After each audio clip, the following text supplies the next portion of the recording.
again today for another story. Today's Mr. Man book is Mr. Noisy. We all know someone who's noisy.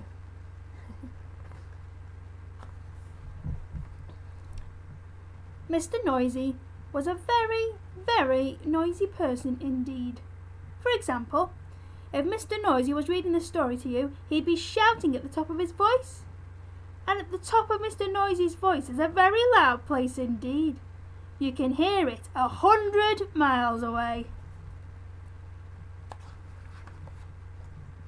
For example, when most people sneeze, you can hear them in the next room. But a tissue! When Mr. Noisy sneezes, you can hear him in the next country. Now, this story starts when Mr. Noisy was asleep in his bed, in his bedroom, in his house, which is on top of a hill. He was snoring, and as you can well imagine, when Mr. Noisy snores, that is a snore worth hearing. It sounds more like a herd of elephants than a snore. Then Mr. Noisy's alarm clock went off. Mr. Noisy's alarm clock sounds like no other alarm clock in the world. It sounds more like a fire engine.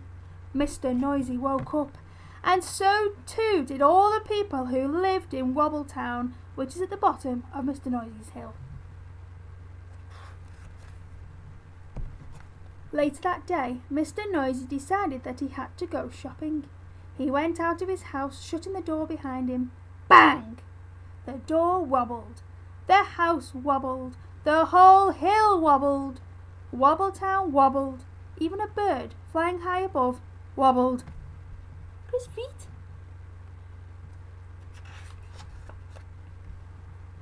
Then, Mr. Noisy walked down the hill. Clump, clump, clump. He walked into the baker's shop. Crash went the door as he opened it. Bang went the door as he shut it. I'd like a loaf of bread, boomed Mr. Noisy to Mrs. Crumb, the baker's wife. Mrs. Crumb trembled and sold him a loaf. Then Mr. Noisy walked along the streets to the butcher. Clump, clump, clump. He walked into the butcher's shop. Crash went the door as he opened it. Bang went the door as he shut it. I'd like a piece of meat, boomed Mr. Noisy to the Mr. Bacon, the butcher. Mr. Bacon trembled and sold him some meat. Afterwards, Mrs. Crumb met Mr. Bacon in the street. We really must do something about Mr. Noisy being so noisy, she said. Absolutely, replied Mr. Bacon. But what? I know, said Mrs. Crumb, and she whispered into Mr. Bacon's ear. Mr. Bacon smiled a small smile which grew into a broad grin. Mrs. Crumb, he said, I think you have the answer. The following day, Mr. Noisy again went shopping down to Wobbletown. Clump, clump, clump. He went into Mrs. Crumb's shop. I'd like a loaf of bread, he boomed. Sorry, what did you say? Asked Mrs. Crumb, pretending not to hear. I'd like a loaf of bread, Mr. Noisy shouted. Sorry, said Mrs. Crumb, putting her hand to her ear. Can you speak up, please? I'd like a loaf of bread, roared Mr. Noisy. I can't hear you, replied Mrs. Crumb.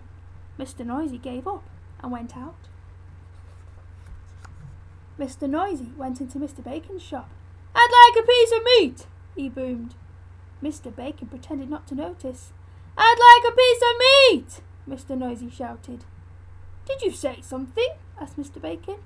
I said I'd like a piece of meat, roared Mr. Noisy. Pardon, said Mr. Bacon. Mr. Noisy gave up and went out and went home and went to bed, hungry. The day after, Mr. Noisy tried again. He went into Mrs. Crumb's shop.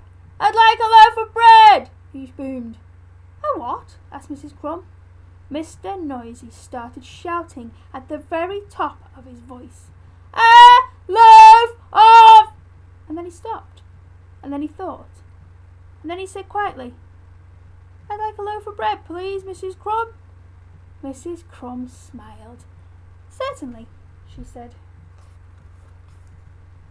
Then Mr. Noisy went into Mr. Bacon's shop. "I'd like a piece of meat," he boomed. "Did you say something?" asked Mr. Bacon. "Yes, I did," shouted Mr. Noisy at the very top of his voice. "I said I'd like a—" And then he stopped. And then he thought. And then he said quietly, "I'd like a piece of meat, please, Mr. Bacon." Mr. Bacon smiled. "My pleasure," he said. So, carrying his bread and his meat, Mr. Noisy set off home up the hill. Clump, clump, clump. Then he stopped. Then he thought. And then, do you know what he did? He tiptoed. A tiptoe was something Mr. Noisy had never tried before. It was fun. Mr. Noisy arrived at his front door. He put out his hand to open the door, and then he stopped. And then he thought. And then, do you know what he did? He opened the door very quietly. He stepped inside, and then he shut the door very gently. Gently and quietly were two things Mr. Noisy had never tried before either. That was fun too. And you know something? From then until now, Mr. Noisy isn't anything like as noisy as he used to be. And you know something else? The people of Wobbletown are delighted, especially Mrs. Crumb and Mr. Bacon. And you know something else? Mr. Noisy has learned how to whisper. Oh, I like it. He was noisy, Mr. Noisy, wasn't he? All that shouting. Oh, I don't think I like someone's coming to my shop and shout, "I want something." I'd have to say, shh. Anyway, I hope you enjoyed the story, and I'll read another one tomorrow. Bye bye.